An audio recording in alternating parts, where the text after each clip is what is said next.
Everyone, JS home কিচেনে সবাইকে জানাই স্বাগতম। আর আজকে আমি আপনাদের সাথে শেয়ার করব অসম্ভব মজার একটা রেসিপি। আর আজকে শেয়ার করছি লেবু পিনিক।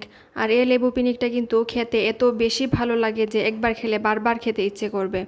আর তৈরি করতেও কিন্তু খুবই সহজ আর খেতেও ভীষণ মজার।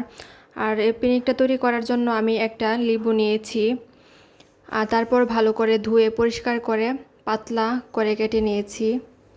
আর তারপর আমি প্লেটে সুন্দর করে রেখে দিচ্ছি যাতে মশলা দেওয়ার সময় সবগুলো লেবু টুকরার উপরে পড়ে। গোল করে সবগুলো আমি উপকরণ রেখে দিয়েছি। এখন দিয়ে দিচ্ছি, আর একটা বাটিতে আমি নিয়েছি লবণ, কাঁচামরিচ, আর টেলে রাখা মরিচ, জিরা গুঁড়া আর শুকনা মরিচের গুঁড়া। প্রথমে আমি দিয়ে দিচ্ছি কিছু লবণ, আর লবণের সাথে আমি কিছু বিট লবণও ভালো করে মিশিয়ে নিয়েছিলাম। আর তারপর হাত দিয়ে ভালো করে সবগুলো লেবু টুকরার উপরে দিয়ে দিচ্ছি।